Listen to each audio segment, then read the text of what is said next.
আসসালামু আলাইকুম। বার্তা বৈঠক সংবাদ বুলেটিনে স্বাগত জানাচ্ছি আমি সজীব সরকার। প্রথমেই সংবাদ শিরোনাম। রাজনৈতিক ও আমলাতান্ত্রিক সংস্কৃতি না বদলালে দুর্নীতি বিরোধী উদ্যোগ কার্যকর হবে না বললেন ইফতেখারুজ্জামান। সংখ্যানুপাতিক নির্বাচন পদ্ধতি বাংলাদেশের রাজনৈতিক বাস্তবতার সঙ্গে জুৎসই নয় বললেন মির্জা ফখরুল। আটকে গেল ভারতীয় হাইকমিশন অভিমুখে বিএনপির পদযাত্রা, যাচ্ছেন 6 প্রতিনিধি।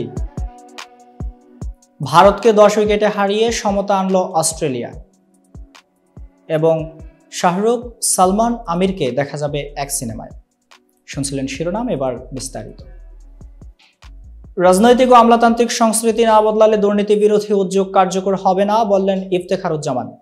দেশে যদি একটি আদর্শ দুর্নীতি দমন কমিশন হয়েও যায়, তবু যতদিন রাজনৈতিক ও আমলাতান্ত্রিক সংস্কৃতির ইতিবাচক পরিবর্তন না আসবে এবং রাজনৈতিক ও আমলাতান্ত্রিক নেতৃত্ব দুর্নীতি বিরোধী চেতনা ধারণ করতে না পারবে, ততদিন দুর্নীতি বিরোধী উদ্যোগ কার্যকর হবে না বলে মন্তব্য করেছেন টিআইবির নির্বাহী পরিচালক ইফতেখারুজ্জামান।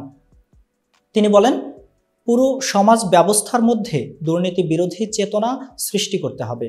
আজ রোববার আন্তর্জাতিক দুর্নীতি বিরোধী দিবস উদযাপন উপলক্ষে এক মানববন্ধনে এসব কথা বলেন ইফতেখারুজ্জামান। রাজধানীর মানিক মিয়া অ্যাভিনিউয়ে জাতীয় সংসদ ভবনের সামনে ট্রান্সপারেন্সি ইন্টারন্যাশনাল বাংলাদেশ টিআইবি এ মানববন্ধন আয়োজন করে। দুর্নীতি প্রতিরোধ ও নিয়ন্ত্রণের বিষয়টি আন্তর্জাতিক, রাষ্ট্রীয়, সরকারি ও সংশ্লিষ্ট দেশের নাগরিক এবং সকল অংশীজনের এ মর্মে প্রচারণা ও পরামর্শমূলক কর্মসূচি পালন করা এ দিবস উদযাপনের মূল লক্ষ্য। দিবসটির এবারের প্রতিপাদ্য নূতন বাংলাদেশ, দুর্জয় তারণ্য, দুর্নীতি রুখবেই। মানববন্ধনে ইফতেখারুজ্জামান বলেন, আমাদের প্রজন্ম যেটি করতে ব্যর্থ হয়েছে, বর্তমান তরুণ প্রজন্ম তা এবার করে দেখিয়েছে। যে নূতন বাংলাদেশের স্বপ্ন তৈরি হয়েছে, সেখানে রাষ্ট্র সংস্কারের জন্য বর্তমান সরকারের পাশাপাশি সব অংশীজনও ভূমিকা পালন করছে। সংখ্যানুপাতিক নির্বাচন পদ্ধতি বাংলাদেশের রাজনৈতিক বাস্তবতার সঙ্গে জুৎসই নয় বলে মন্তব্য করেছেন মির্জা ফখরুল ইসলাম। সংখ্যানুপাতিক হারে নির্বাচন পদ্ধতি বাংলাদেশের রাজনৈতিক বাস্তবতার সঙ্গে জুৎসই নয় বলে মন্তব্য করেছেন বিএনপির মহাসচিব মির্জা ফখরুল ইসলাম আলমগীর। তিনি বলেন, এ ধরনের নির্বাচন পদ্ধতি একটি সরকারের স্থিতিশীলতার পরিপন্থী। গতকাল শনিবার স্থানীয় সময় সন্ধ্যায় লন্ডনে বাংলাদেশ গণমাধ্যমের সঙ্গে এক মতবিনিময় অনুষ্ঠানে এক প্রশ্নের উত্তরে তিনি এ মন্তব্য করেন। মির্জা ফখরুল বলেন, আমরা যে ওয়েস্টমিনস্টার ডেমোক্রেসি অনুসরণ করি, সেখানেও সংখ্যানুপাতিক নির্বাচন পদ্ধতি নেই। এটা শুধু ইউরোপের কিছু দেশে আছে। আমাদের দক্ষিণ এশিয়ার মধ্যে একমাত্র নেপালে সংখ্যানুপাতিক নির্বাচন পদ্ধতি আছে। তারা এটা নিয়ে বেশ সমস্যায় আছে। প্রতি বছর এই একটা কারণে নেপালের সরকার পরিবর্তিত হয়। বাংলাদেশের বেশিরভাগ রাজনৈতিক দল ও এই পদ্ধতিতে নির্বাচন চায় না। বিএনপির ক্ষমতায় গেলে ভারতের সঙ্গে বাংলাদেশের পররাষ্ট্রনীতি কেমন হবে, এক সাংবাদিকের এই প্রশ্নের উত্তরে মির্জা ফখরুল বলেন, ভারতের সঙ্গে কি নীতি হবে সেটা নির্ভর করবে আমাদের প্রয়োজনের উপর, তাগিদের উপর। কিন্তু আমার সার্বভৌমত্বের উপর যদি কোনো আঘাত পড়ে, সেটা আমরা সহ্য করব না।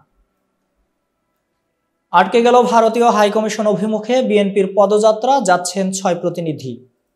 ভারতের আগরতলায় বাংলাদেশ সহকারী হাইকমিশনে হামলা, ভাঙচুর, জাতীয় পতাকা নামিয়ে ছিঁড়ে ফেলা ও সাম্প্রদায়িক দাঙ্গা বাঁধানোর ষড়যন্ত্রের প্রতিবাদে বিএনপির 3 সংগঠন, জাতীয়তাবাদী যুবদল, স্বেচ্ছাসেবক দল ও ছাত্র দলের পক্ষ থেকে ঢাকার ভারতীয় দূতাবাসে অভিমুখে পদযাত্রা কর্মসূচি শুরু হয়েছে। এতে প্রথমে তারা রামপুরায় বাধার সম্মুখীন হন। পরে স্মারকলিপি দেওয়ার জন্য পুলিশ 6 জন প্রতিনিধিকে সেখানে যাওয়ার প্রস্তাব দেয়। 6 প্রতিনিধি হলেন যুবদলের সভাপতি আব্দুল মোনায়েম মুন্না ও সাধারণ সম্পাদক মোহাম্মদ নুরুল ইসলাম নয়ন, স্বেচ্ছাসেবক দলের সভাপতি এস.এম. জিলানি ও সাধারণ সম্পাদক রাজীব আহসান, জাতীয়তাবাদী ছাত্র দলের সভাপতি রাকিবুল ইসলাম রাকিব ও সাধারণ সম্পাদক নাসির উদ্দিন নাসির। রোববার 8 ডিসেম্বর দুপুর 1:15টার দিকে পুলিশের গুলশান জোনের ডিসি তারেক আহমেদ বিষয়টি গণমাধ্যমকে নিশ্চিত করেন। তিনি বলেন, শান্তিপূর্ণ যে কোনো কর্মসূচিকে আমরা সাধুবাদ জানাই, কিন্তু আইন শৃঙ্খলা রক্ষার্থে কিছু নিয়ম মানতে হয়। আমরা ভারতীয় হাইকমিশনে কথা বলেছি। কথা অনুযায়ী বিএনপির 3 সংগঠনের 6 জন প্রতিনিধিকে সেখানে নিয়ে যাওয়ার প্রস্তাব দেওয়া হয়েছে। ভারতকে 10 উইকেটে হারিয়ে সমতা আনলো অস্ট্রেলিয়া। বিশ্ব টেস্ট চ্যাম্পিয়নশিপের ফাইনালে উঠতে ভারত অস্ট্রেলিয়া উভয়ের জন্য বেশ গুরুত্বপূর্ণ বর্ডার গাভাস্কার ট্রফি। পার্থে প্রথম টেস্ট জিতে সিরিজে লিড নিয়েছিল ভারত, তবে অ্যাডিলেডের পিঙ্ক টেস্টে ভারতকে রীতিমতো উড়িয়ে দিয়েছে অজিরা। এ জয়ে 5 ম্যাচের সিরিজে 1-1 সমতা আনলো অস্ট্রেলিয়া। অ্যাডিলেড টেস্টের প্রথম ইনিংসে 180 রানে অল আউট হয় ভারত, জবাবে ট্রাভিস হেইডের সেঞ্চুরিতে 337 রানে অল আউট হয় অস্ট্রেলিয়া। 140 রানের অসাধারণ ইনিংস খেলেন হেড, 157 রানের লিড পায় স্বাগতিকরা। 157 রানে পিছিয়ে থেকে দ্বিতীয় ইনিংসে ব্যাট করতে নেমে 128 রানে 5 উইকেট হারিয়ে দ্বিতীয় দিন শেষ করে ভারত। এখানেই মূলত ম্যাচ চলে যায় অস্ট্রেলিয়ার হাতে।